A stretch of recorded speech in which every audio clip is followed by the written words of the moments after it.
मां नौ दुर्गा की नवी शक्ति का नाम सिद्धिदात्री है।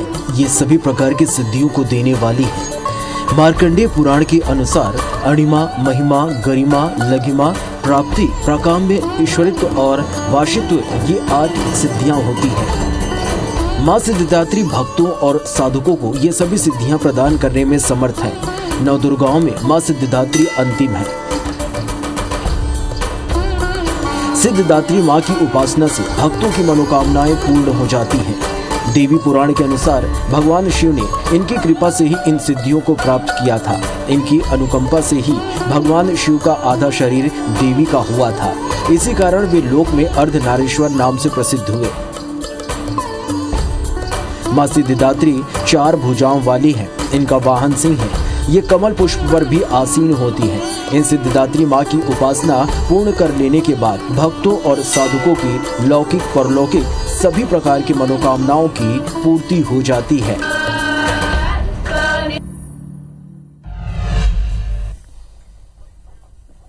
या देवी सर्वभूतेषु मां सिद्धिदात्री रूपेण संस्थिता नमस्तस्यै नमस्तस्यै नमो नमः। आज नवरात्र की अंतिम तिथि है। आज मां सिद्धिदात्री की आराधना की जा रही है। सभी सिद्धियों की दाता होने से मां सिद्धिदात्री कहलाती हैं। मां सिद्धिदात्री नवरात्रि में किए गए पूजा अर्चना का फल सिद्धियों के रूप में प्रदान करती हैं। और आज भगवान श्री राम का पावन दिन रामनवमी भी है। रामनवमी को लेकर किस तरह की तैयारियां हैं, अलग अलग शहरों से हमारे संवाददाता जुड़ेंगे और हम आपको लाइव तस्वीरें भी दिखाएंगे। आज के दिन का क्या महत्व है, इस पर भी हम बात करेंगे। इसके लिए हमारे साथ कार्यक्रम में मौजूद हैं पंडित प्रियशरण त्रिपाठी जी। पंडित जी, स्वागत है आपका। धन्यवाद। तो चलिए शुरू करते हैं आज का विशेष कार्यक्रम।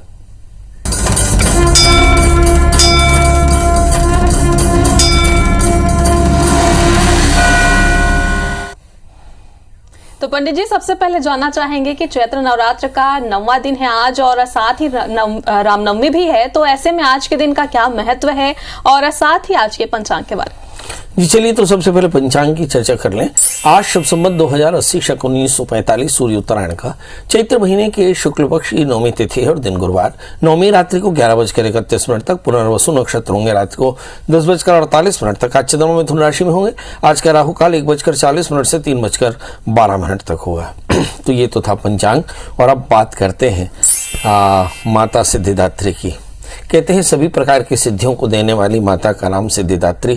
पहले दिन हिमवान के घर में जन्म ली। प्रथम शैलपत्री, द्वितीय ब्रह्मचारिणी, ब्रह्मचर्य का पालन किया, चंद्रघंटा बनी। फिर कुष्मांडा की तरह संसार को धारण किया। फिर स्कंद माता के रूप में स्कंद की माँ बनी। फिर कात्यायनी के रूप में तकदीर लिखी और फिर कालरात्रि के रूप में अपने भक्तों की, अपने पुत्रों की रक्षा की। और फिर महागौरी के रूप में उन्होंने अपने मातृ रूप में कृपा का विस्तार किया और सिद्धिदात्री के रूप में संसार में कृपा करती है। इस तरह से हम देखें तो एक स्त्री के जीवन की ये 9 स्तर है और देवी के रूप में माँ इन 9 स्तरों में अपने भक्तों की रक्षा करती है। कभी वो पुत्री के रूप में और कभी वो सिद्धिदात्री के रूप में। आज माता सिद्धिदात्री की पूजा है। आज महासिद्धिदात्री का दिन है। कहते हैं कि सिद्धिदात्री चतुर्भुजा है। शंख चक्र गदा पद्म वनमाला से भूषित है। कमल पर विराजमान है। सफेद फूलों की माला गले में धारण करती हैं और आज्ञा चक्र में भक्तों पर कृपा करती हैं। आज्ञा चक्र में वे ध्यान की जाती हैं। बड़ा आसान सा मंत्र है, ओम सिद्धिदात्री नमः। इस मंत्र से भगवती का षोडशोपचार करें। पहले गौरी गणेश कलश नवग्रह षोडश मातृका का पूजन करें। फिर अगर आपने अखंड दीपक जला रखा हो तो उसकी पूजा करें और फिर षोडशोपचार से माता की पूजा करें और सुंदर फूलों का, सफ़ेद फूलों का इस्तेमाल करें, दूध से बने द्रव्यों का इस्तेमाल करें और यहाँ बैठ करके भगवती के दुर्गा सप्तशती का पाठ करें या नवार्ण मंत्र का पाठ करें। कहते हैं कि आज के दिन हवन होता है। अष्टमी में अथवा नवमी में हवन भी होता है। तो आज जो लोग अष्टमी में हवन न किए हों वे रामनवमी के दिन, आज के दिन हवन कर लें। हवन करके तर्पण मार्जन आदि करा करके और फिर महाप्रसाद का भोग लगावें। महाप्रसाद का भोग लगा करके कन्याओं का जीवन करें और कन्याओं का जीवन करने के बाद में खुद पारण करना चाहिए। इस क्रम से हम प्रतिपदा से लेकर के नवरात्रि तक 9 रूपों में भगवती महाशक्ति का पूजन करते हैं और अपने जीवन में सभी प्रकार की सिद्धियों को प्राप्त करते हैं। जी पंडित जी, तो आप हमारे साथ बने रहिएगा। तो देश भर में रामनवमी की धूम है। आज रामनवमी पर्व उत्साह के साथ मनाया जा रहा है। तो चलिए अब बात कर लेते हैं रामनवमी की। राम राम राम राम जय राम राम राम राम राम। तो रामनवमी के रूप में आज धूमधाम से भगवान श्री राम का जन्मदिन मनाया जा रहा है। मंदिरों में रामनवमी को लेकर किस तरह से तैयारियां हैं, हमारे साथ अलग अलग शहरों से हमारे संवाददाता लाइव जुड़ रहे हैं। तो रायपुर से हमारे साथ सुप्रिया पांडे जुड़ी हुई हैं, सतना से मृदुल पांडे हमारे साथ जुड़े हुए हैं और राजिम से हमारे साथ नीरज शर्मा जुड़े हुए हैं। तो सबसे पहले रायपुर का रुख करेंगे, जहां से सुप्रिया हमारे साथ लाइव जुड़ी हुई है। तो सुप्रिया, रामनवमी को लेकर मंदिरों में किस तरह से विशेष तैयारियां हैं?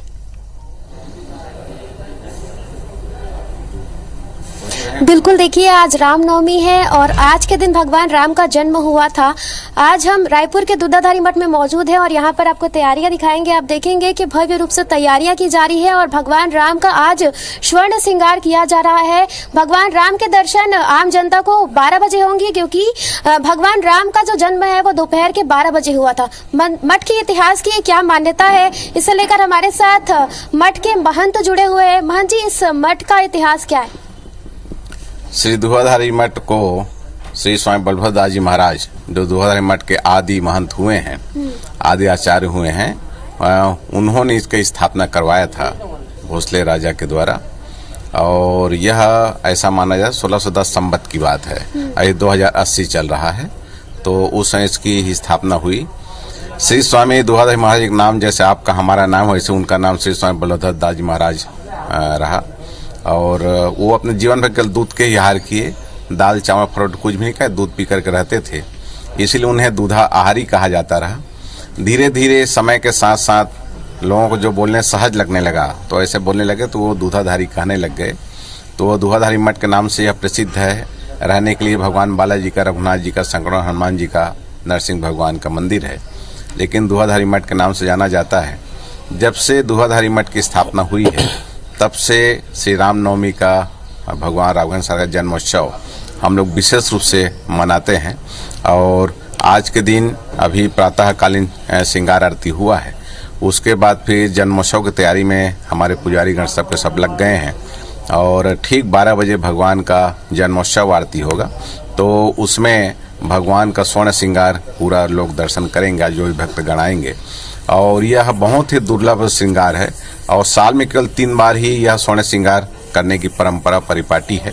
अभी रामनवमी के पावन अवसर पर, और उसके बाद फिर श्री कृष्ण जन्माष्टमी में और विजयदशमी में, साल में केवल 3 बार होता है। अभी आज रामनवमी है, आज विशेष श्रृंगार होगा और ठीक 12 बजे जन्मोत्सव आरती के साथ साथ जन्मोत्सव कार्य का हमारे 3 दिन तक के मनाया जाएगा, नवमी, दशमी, एकादशी। और एकादशी के रात्रि के 9 बजे विशेष आरती पूजन के बाद यह जो श्रृंगार है वो उतार दिया जाएगा। फिर नित्य श्रृंगार जो प्रत्येक दिन रहता है वो रहेगा। और प्रातः काल से ही भजन कीर्तन का, हवन पूजन कार्यक्रम यहाँ संपन्न हो रहा है। और आज नवमी है, भगवान को फलाहार का भोग आज लगे, जो भक्त हैं वो सबको फलाहार मिलेगा। भगवान को पंजरी का भोग लगेगा और उसमें पंचामृत सबको दिया जाएगा। कल दशमी है, यहाँ विशेष बृहद भंडारा का आयोजन है और उसमें मालपुआ बनाने का आज से ही चल रहा है। और उस भंडारा में मालपुआ का वितरण सभी जो श्रद्धालु आएंगे उनको, भक्तगण आएंगे उनको, सबको यहाँ वो प्रसाद मिलेगा। अच्छा, ये जो रामनवमी है, यहाँ पर दूधाधारी मठ में किस तरीके से विशेष आयोजन होते हैं? क्योंकि बाकी मंदिरों में हम देखते हैं कि वहाँ पर अलग तरह के आयोजन होते हैं, लेकिन यहाँ का जो आयोजन है वो काफी अलग है। हमारे यहाँ जो पूर्वज हमको बताए हैं, जो हमारे पूर्वाचार्य बता गए हैं कि जी सुप्रिया, तो आपके पास लौटेंगे। तो रायपुर से हमारे साथ राजेश मिश्रा भी लाइव जुड़ चुके हैं। और सुप्रिया दूधाधारी मठ में मौजूद थे, जहां कहा जा रहा है कि 12 बजे के बाद राम जी के दर्शन होंगे। अब राजिम का रुख करेंगे, जहां से नीरज हमारे साथ जुड़े हुए हैं। तो नीरज, कितनी रौनक मंदिर में देखने को मिल रही है रामनवमी को लेकर, और श्रद्धालुओं में कितनी श्रद्धा देखने को मिल रही है, और साथ ही मंदिर में क्या विशेष तैयारी की गई है आज के लिए? जी देखिए, बिल्कुल मैं आपको बताना चाहूंगा कि मैं धर्मनगरी राजिम के त्रिवेणी संगम पर स्थित बाबा कुलेश्वरनाथ मंदिर के प्रांगण में मौजूद हूँ इस समय। भक्त जो है यहाँ आकर के प्रभु का दर्शन कर रहे हैं, क्योंकि आज रामनवमी है और भगवान का जन्मोत्सव जो है दोपहर को 12 बजे राम जी का जन्मोत्सव जो है मनाया जाता है। तो लोग जो है धीरे धीरे जो है मंदिर की ओर अब आ रहे हैं। बाबा कुलेश्वरनाथ मंदिर के सामने में ही भगवान राजू लोचन जी का भी मंदिर स्थापित है, जिसे भगवान विष्णु जी का मंदिर कहा जाता है। वहां पर जो है राम जन्मोत्सव भव्य उत्सव के साथ जो है मनाया जाता है, भव्य रूप से मनाया जाता है, जिसमें भक्तगण जो है बढ़ चढ़ करके हिस्सा लेते हैं। मैं अभी इस वक्त जहां मौजूद हूँ कुलेश्वरनाथ मंदिर, इसके बारे में कहा जाता है कि वनवास काल के दौरान भगवान राम जो है इस रास्ते से जब गुजरे थे, तो वनवास काल के दौरान माता सीता ने अपने हाथों से जो है रेत से भगवान कुलेश्वरनाथ जी का जो है स्थापना किया था, उनकी पूजा की थी। उनकी पूजा करके ही वे जो है आगे बढ़े थे। इस प्रकार की विशेषता जो है भगवान कुलेश्वरनाथ मंदिर के बारे में बताई जाती है। साथ ही रामनवमी के चलते लोगों की का आना जाना जो है मंदिरों में प्रारंभ हो गया है। दोपहर को 12 बजे भगवान का जन्मोत्सव मनाया जाएगा, राम जी का जन्मोत्सव मनाया जाएगा। उसकी तैयारी की जा रही है, तुरंत पटाखे लगाए जा रहे हैं, महाप्रसादी का आयोजन भी किया गया है। आएंगे सतना का रुख कर लेते हैं। सतना से हमारे साथ मृदुल पांडे जुड़े हुए हैं। तो मृदुल, आज किस तरह से दिन भर माता रामनवमी को लेकर विशेष आयोजन किए गए हैं और किस तरह से पूजा अर्चना की जाएगी मंदिर में?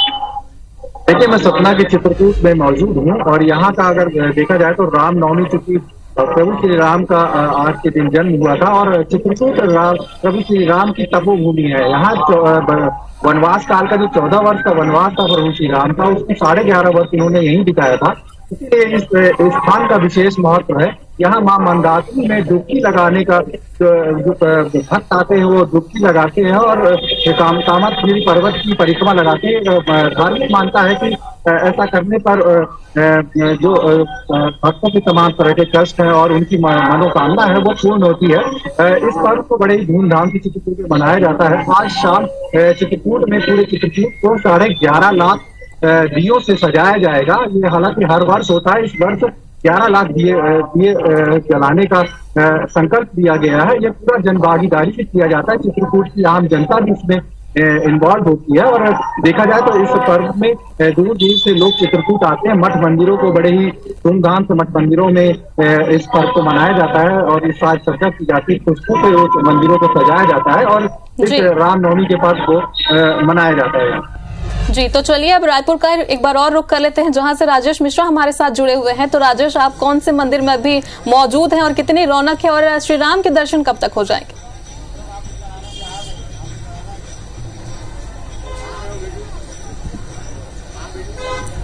देखिए, सबसे पहले मैं बता दूं कि हम वीआईपी रोड स्थित राम मंदिर में यहाँ पे मौजूद हैं और सुबह लगभग 5 बजे से यहाँ पर श्रद्धालुओं का आना शुरू हो चुका था। बहुत खूबसूरत ढंग से मैं आपको दिखाने की कोशिश करता हूँ, अपने दर्शकों को दिखाने की कोशिश करता हूँ कि बहुत खूबसूरत ढंग से फूलों से इस पूरे मंदिर को सजाया गया है, प्रांगण को सजाया गया और आप देख रहे हैं कि श्रद्धालुओं की भीड़ लगातार यहाँ पर बढ़ती जा रही है। अगर आज के विशेष आकर्षण की बात करें तो मंदिर को बहुत खूबसूरत ढंग से सजाया गया है, बहुत खूबसूरत लाइटिंग की गई है। हम रात का भी सीन आपको दिखाएंगे, बहुत खूबसूरत लाइटिंग की गई है।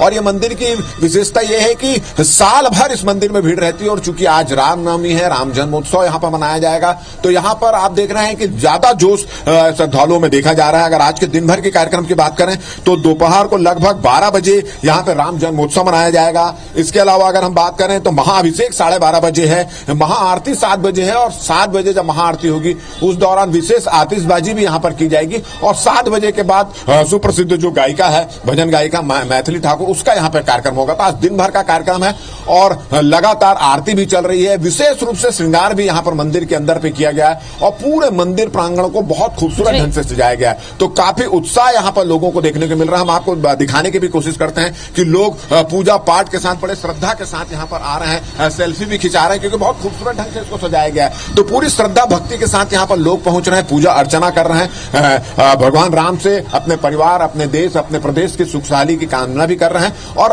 राम जन्म उत्सव उसका आनंद भी उठा रहे हैं यहाँ पर। जी, तो राजेश, हम आपके पास दोबारा आएंगे। दतिया से हमारे साथ अरुण मिश्रा जुड़े हुए हैं। तो अरुण, किस तरह से मंदिरों में तैयारी और शोभा यात्रा को लेकर मंदिर समिति की क्या तैयारी है?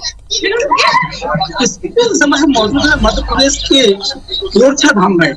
ओरछा राम राजा सरकार के नाम से यहाँ जाना जाता है और यहाँ भगवान राम राजा के रूप में विराजते हैं।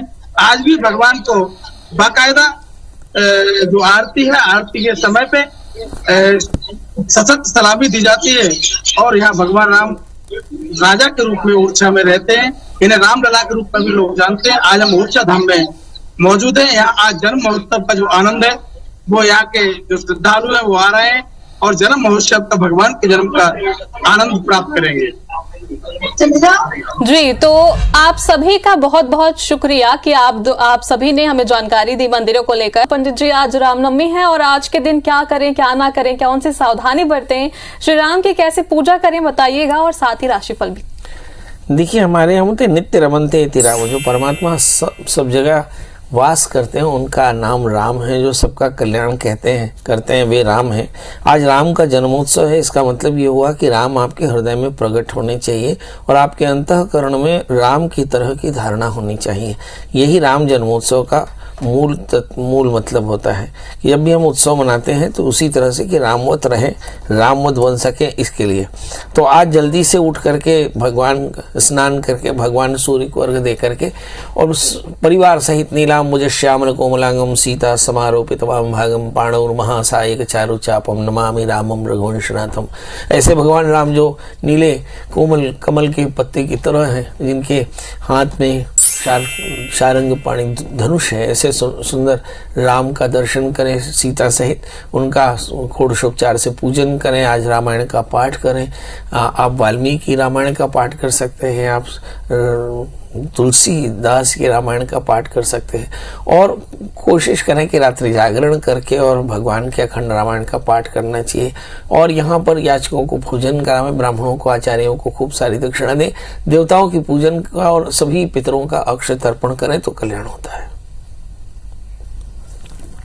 जी पंडित जी, तो अब बात कर लेते हैं राशिफल की। चलिए 12 राशियों का सफर शुरू करते हैं। बात करते हैं मेष और इसकी इस राशि वाले जातकों के लिए देखते हैं कि समय 12वें स्थान में पड़े हुए बृहस्पति आज भगवान राम जी को गुड़ चने का भोग लगाएं तो आज का दिन बेहतर होगा कि एग्जैक्टली, क्योंकि 12वें स्थान में बृहस्पति, सूर्य और बुध एक साथ बैठे हुए हैं।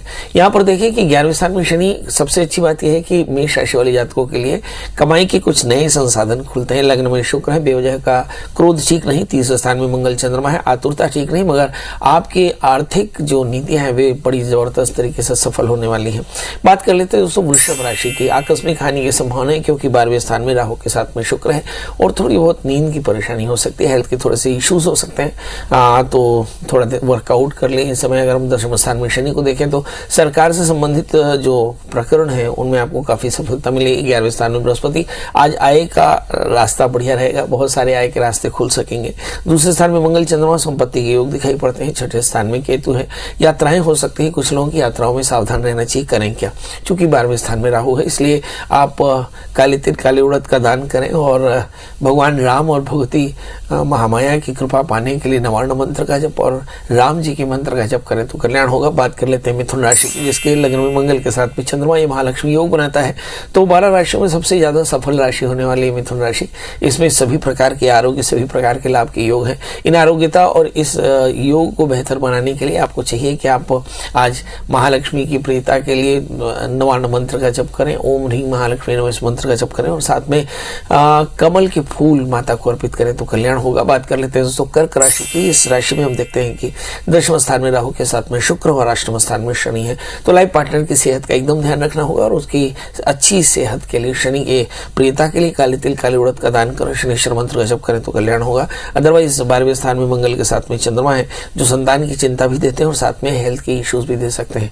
तो इस समय मसूर की दाल और थोड़ा सा गुड़ का दान करेंगे तो फायदा होगा। बात कर लेते हैं दोस्तों सिंह राशि की। इस राशि में हम देखते हैं कि 7वें स्थान में शनि है, अच्छे दोस्तों का सहयोग मिलेगा, लाइफ पार्टनर का अच्छा सहयोग मिलेगा। 8वें स्थान में बृहस्पति बैठे हैं, बेवजह की बातों से आपको बचना होगा और मुझे ऐसा लगता है सिर के दर्द या आंखों की तकलीफें हो सकती हैं। इस राशि वाले जातकों के लिए भगवान सूर्य को अर्घ देना, पंजीरी का दान करना फायदेमंद होगा। बात कर लेते हैं दोस्तों कन्या यानी मेरी राशि की। इस राशि में हम देखते हैं कि 7वें स्थान में बृहस्पति के साथ में सूर्य बुध है। निश्चित तौर पर इस राशि वाले जातकों के लिए दोस्तों का बहुत अच्छा सहयोग मिलने वाला है, मगर 8वें स्थान में राहु के साथ में शुक्र, बेवजह की बातों से आपको बचना होगा। 6ठे स्थान के शनि रोग व्याधि शत्रुता की मात्रा बढ़ सकती है। इस समय क्या करना चाहिए? शनिश्चर मंत्र का जप करें, काले तिल का दान करें तो फायदा होगा। बात कर लेते हैं दोस्तों तुला राशि की, जिसके लग्न में केतु, 7वें स्थान में राहु। लाइफ पार्टनर की सेहत का एकदम ध्यान रखना होगा। और साथ में हम देखते हैं कि इस समय जो 6ठे स्थान के बृहस्पति हैं वो आपकी ऋण और शत्रुता बढ़ा रहे हैं। तो ऐसी स्थिति में आपको चाहिए कि आप मंगल स्तोत्र का पाठ करें। भाग्य स्थान में मंगल पड़े हुए, मंगल स्तोत्र का पाठ करें और नमक तेल का त्याग करके और मंगल की प्रीता के लिए गुड़ चने का दान करें तो फायदा होगा। बात कर लेते हैं दोस्तों वृश्चिक राशि की। इस राशि में देखते हैं कि चतुर्थ स्थान में शनि, सामाजिक प्रतिष्ठा अच्छी है, सामाजिक कार्यक्रमों में आपको बड़ा नाम भी मिलेगा। 5वें स्थान में बृहस्पति, संतान को लेकर कुछ अच्छी खबरें आ सकती है। 6ठे स्थान में राहु है। मुझे ऐसा लगता है कि थोड़ी सी शारीरिक परेशानी या मानसिक चिंता हो सकती है। इसके लिए आपको भगवान शिव का अभिषेक करना चाहिए। 8वें स्थान में मंगल चंद्रमा है, बेवजह की बातों से बचना चाहिए। तो मुझे ऐसा लगता है कि इस राशि वाले जातकों के लिए बहुत सावधानी से अपनी नित्यचर्या पूरी करनी चाहिए और सारे कष्टों की निवृत्ति के लिए भगवान शिव का रुद्राभिषेक करना चाहिए तो इससे फायदा होगा। बात कर लेते हैं दोस्तों धनु राशि की। इस राशि में 3रे स्थान में शनि है, काफी एरोगेंस बढ़ सकता है तो एरोगेंस से बचे। इस समय 5वें स्थान में राहु, शुक्र है। चित्त की एकाग्रता अच्छी नहीं है, इसलिए भगवान शिव के ओम नमः शिवाय इस मंत्र का जप करें तो फायदा होगा। इस राशि वाले जातकों के लिए उड़द की दाल का दान करना फायदेमंद। बात कर लेते हैं दोस्तों मकर राशि की, जिसके 4थे स्थान में राहु है। 4थे स्थान में राहु मतलब परिवार में रोगों के कारण मन परेशान हो सकता है, अदरवाइज तो चीजें काफी अच्छी हैं। 3रे स्थान में बृहस्पति, आध्यात्मिकता चरम पर है, मतलब पूजा पाठ में शामिल हो सकते हैं। इस समय 6ठे स्थान में मंगल चंद्रमा अगर सप्तमी होकर के 6ठे स्थान में हो तो लाइफ पार्टनर की सेहत का एकदम ध्यान रखना होगा। क्या करें? आप शरबत का दान करें और चंद्रमा के मंत्रों का जप करें तो फायदा होगा। बात कर लेते हैं दोस्तों कुंभ यानी एक्वेरियस की। लग्न में शनि है, स्वभाव में मैं और मेरा यानी अहंता ममता थोड़ी ज्यादा हो सकती है। 3रे स्थान में राहु, शुक्र है, थोड़ा सा कंफ्यूजन हो सकता है। क्या करें? काले तिल का दान करें तो फायदा होगा। बात कर लेते हैं मीन राशि की, जिसके लग्न में बृहस्पति, 12वें स्थान में शनि। काले तिल काले उड़द का दान करें, शनिश्चर मंत्र का जप करें तो आज का दिन बेहतर होगा। जी पंडित जी, तो आपका भी बहुत बहुत शुक्रिया। तो आज जो चैत्र नवरात्र के 90वें दिन मां को प्रसन्न करने के लिए श्रद्धालु सच्चे मन से मां की पूजा कर रहे हैं, साथ ही रामनवमी में भी श्री राम की पूजा कर रहे हैं। हमारे इस विशेष कार्यक्रम के जरिए हमने आपको पूरे 9 दिनों तक मां के अलग अलग स्वरूपों की महत्ता, उनकी आराधना, भक्ति और शक्ति से परिचित कराया। साथ ही मां के अलग अलग स्वरूपों के लाइव दर्शन भी आपने IBC 24 के जरिए घर बैठे किए। आदि शक्ति मां दुर्गा और श्री राम आप सभी की मनोकामनाएं पूरी करें। इन्हीं शुभकामनाओं के साथ मुझे दीजिए इजाजत। जय माता दी।